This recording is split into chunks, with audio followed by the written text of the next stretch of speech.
So, in case you're wondering, why has all this demand for this medicalization increased? How quickly? In the United Kingdom, it's been documented by the trans-critical website Transgender Trend that there's been an approximately over 4,000-fold increase in girls being referred to gender identity services in approximately 10 years, in what many believe is the result of a particularly alarming internet-fueled peer contagion. And so, until recently, approximately 100 years of clinical diagnostic history, the condition of gender dysphoria, gender confusion, incongruence about one's biological sex was seen almost exclusively in young boys and is vanishingly rare.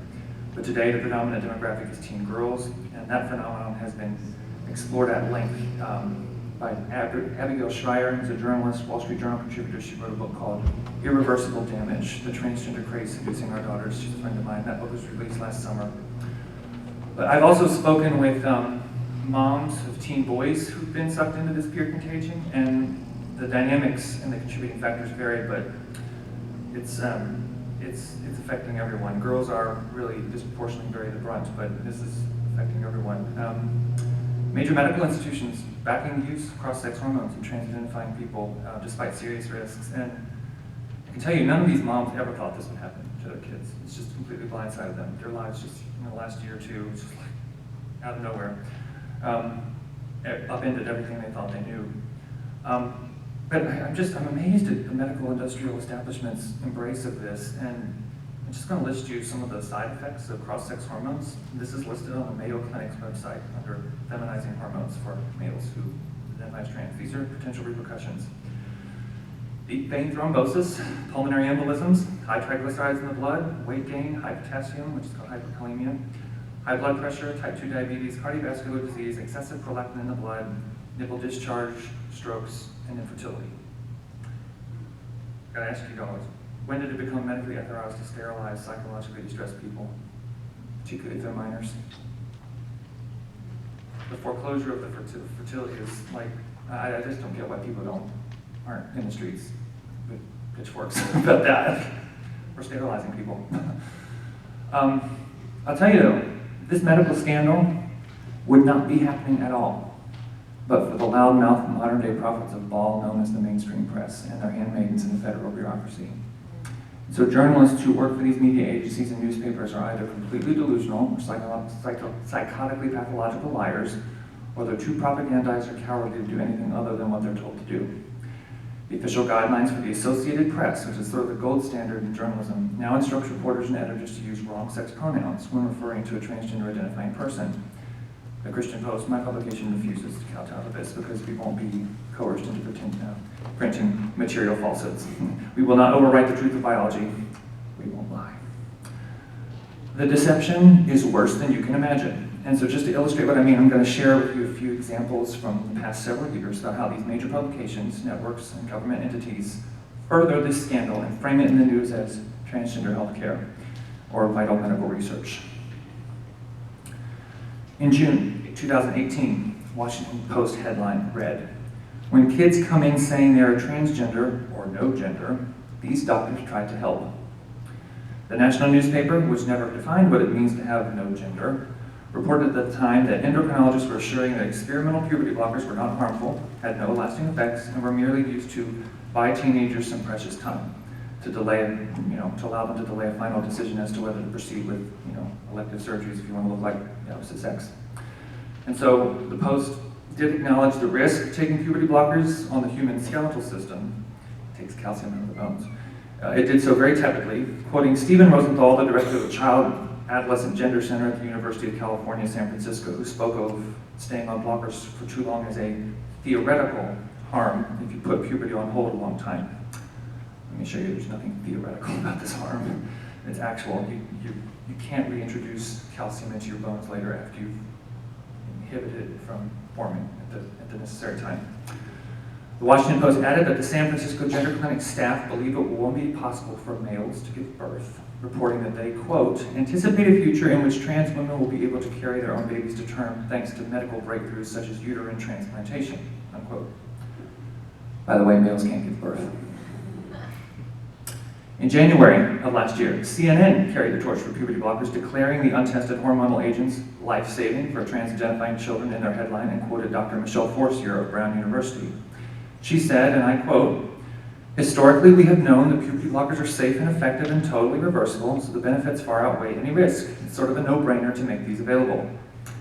The cable news outlet went on to cite her as saying that nobody would deny a child suffering from asthma an inhaler or refuse cancer treatment for a child with cancer, so that's not right to deny children puberty blockers. She actually made that comparison. And so when parents express reservations about the hormone suppressants, she tells them the drugs are a life-saving option. The article did not feature any voices critical of the experimental practices. In May of 2019, the New York Times, the preeminent United States newspaper of record, reported on trans-identifying girls who wear compression binders to flatten their breasts. The article tepidly mentioned that there are risks. It focused more on where girls can purchase binders, how they're to be worn, and the perceived mental benefits of those suffering from gender dysphoria. Scant coverage was given to the criticisms and the harms associated with wearing breast binders, and instead highlighted claims that breast binding is beneficial, such as improving mood and decreased depression and anxiety. The Times article concluded with the words of an Arizona teacher who asserted that the compression binders might become a thing of the past because several trans-identified young people in a group that she leads are taking hormone blockers and will, quote, not develop breast tissue and will therefore not have a need to bind their chests, unquote. In June 2019, the next month, the New York Times published another article on the topic. Clearly, a mea culpa to trans activists for even daring to mention some of the risks in the previous article titled, "It's Binding or Suicide. Transgender and non-binary readers share their experiences with chest binders," in which every contributing voice testified that the compression gear is essential and life-saving, despite suffering from difficulty breathing and damage to the ribs. But as disgraceful as the mass media is, your tax dollars have been paying for this insanity, as it has also infected our national health agencies.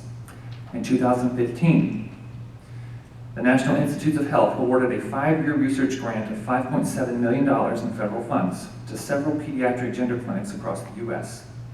In 2017, doctors and endocrinologists with concerns about this grant discovered through a FOIA request a progress report for this project, which the project was called The Impact of Early Medical Treatment in Transgender Youth, in which the age for cross-sex hormones for youth participating in this research study was significantly lowered to include preteens.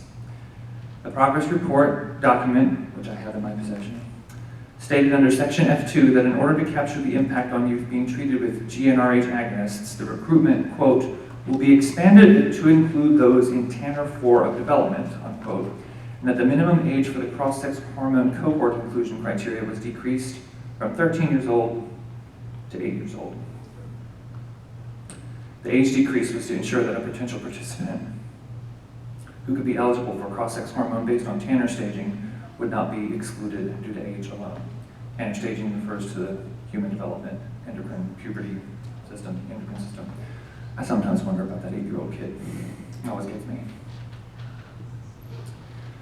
You know, so this grant was mentioned in March of 2019 at the Heritage Foundation panel by my friend Dr. Michael Laidlaw, who's an endocrinologist from Rockland, California.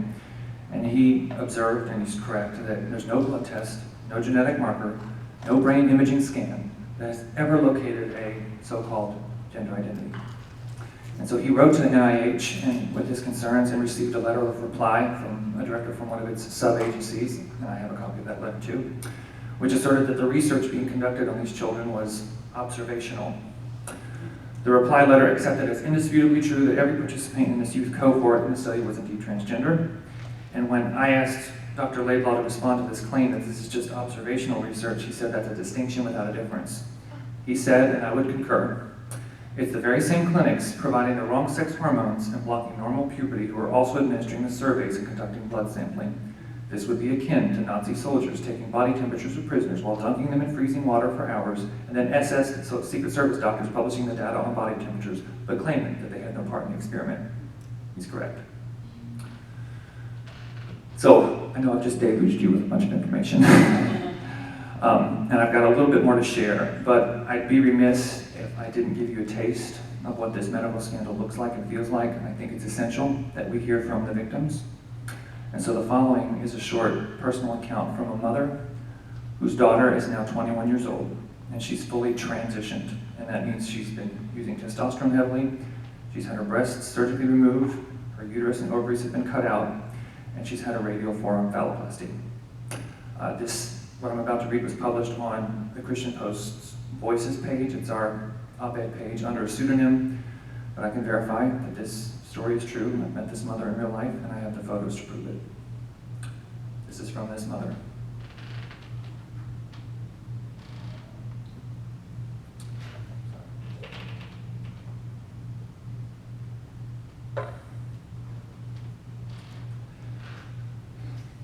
Your beloved child has been kidnapped by a sadistic cult.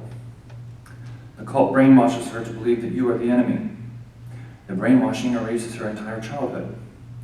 Every good memory is replaced with memories of abuse that never happened.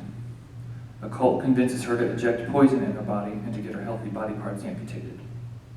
You panic, you scream, you sob, you beg. You are reduced to nothing. You search for help everywhere.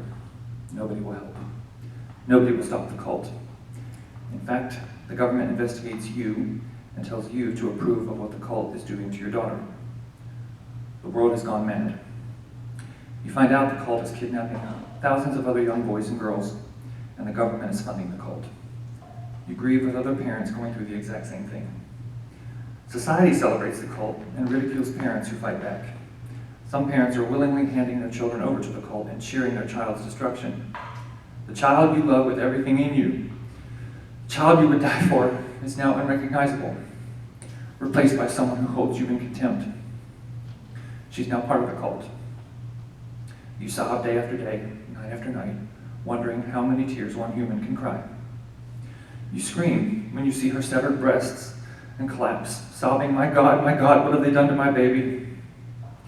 You nearly drink yourself to death when you find out the cult cut out her entire reproductive system. No, no, no, no, no, no, no. They took my baby's womb. They took her eggs. She doesn't know any better. She's still a little girl. You reach out to every government agency you can think of and every organization fighting the cult. You think there's nothing more the cult can do to her. You're wrong. You fly to go see her twice within 6 weeks, to beg and plead with her to not let the cult do this next terrible thing. You beg the cult to stop torturing your daughter. You beg authorities to help you. Nobody will help your daughter. You cannot stop it, so you beg, please don't hurt my daughter. Here, take my arm instead. All of it if you need to. I don't need it, just take it. Your attempts are futile. You cannot stop the torture. So you sit alone in a motel room, sobbing until you choke on your own tears, praying with everything in you, hugging a pillow, rocking back and forth, pretending it's your baby, while you softly sob a song. You are my sunshine, my only sunshine. For a while, your mind is gone. You call another mother whose daughter, whose breasts have been cut off by the cult. You sob together. Then you wait in a room, knowing that nearby, the sadistic cult is skinning and mutilating your baby. Sure, she's legally an adult now, but the stuffed animal you bought her yesterday that she picked out says otherwise. Rage builds within you with each passing second, and you contemplate what life in prison would be like. You now see very clearly the kinds of things you're capable of. Fire boils through your veins with bloody carnage dancing violently in your head, but she needs you now more than ever, so you can't. This is just one mother, one child. There are thousands more called casualties. Daughters, sons, mothers, fathers, sisters, brothers, aunts, uncles, grandparents, nieces, nephews, cousins. All casualties of the sadistic cult. My beloved child was kidnapped by a sadistic cult. Will yours be next? By the way, this girl was entrapped in this cult first, I think at age 13 or 14. This was just 7 or 8 years ago in school at a gay straight alliance club. That's how this all began. I've never met a more tormented mother in my life. Believe it or not, I have some good news now. And that is that reality has a way of biting back, and that there are truth tellers out there who will never back down and will never relent confronting this scandal.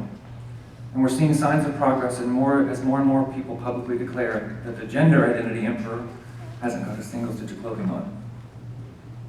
Last month, my friend Jennifer Law of the Center for Bioethics and Culture, actually it was June when she released a documentary film. It's on YouTube and Vimeo for free called Transmission: What's the Rush to Reassign Gender? 50 minutes, you'll get a swift education.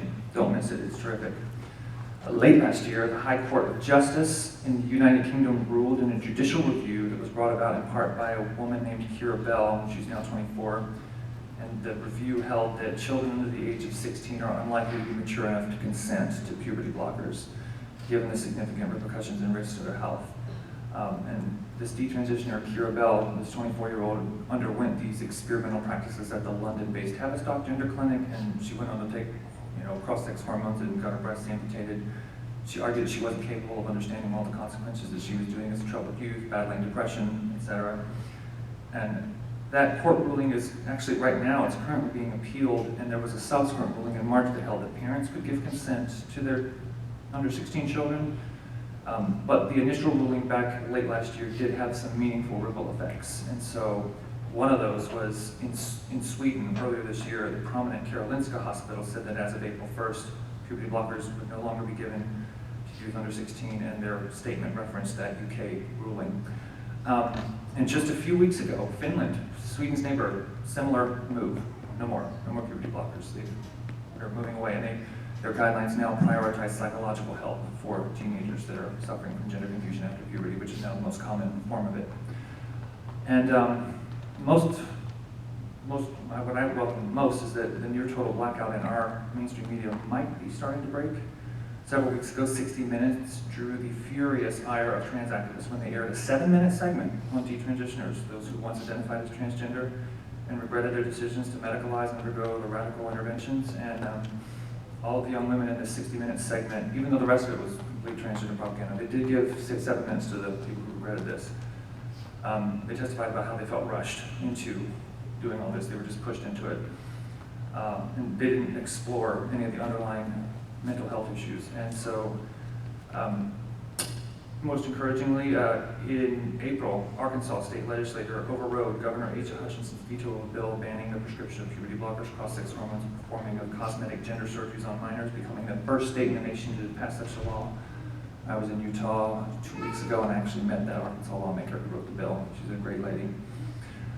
That law is now being contested in court because the ACLU's filed a lawsuit, but it's a step, and yeah, we do have good people in our state legislators who are willing to fight. But I can maybe talk more about that and what they're up against. But I'll just tell you, you all, you normal people USA, Bible study, loving folks, you're not alone in your opposition to this madness. Socially conservative, observant Christians are used to sort of being lonely warriors against all kinds of sexual radicalism, but opposition to this is wide. And I regularly hear from radical feminists who are furious about how this ideology erodes women and girls' sex-based rights, particularly given how this is now impacting teenage girls so disproportionately. I've had gays and lesbians call me, message me, saying they're furious about how youth who are same-sex attracted are being told that they're born in the wrong body and their same-sex attraction is the reason they need to become trans. I mean, that's happening, it's bewildering, but I get these accounts firsthand.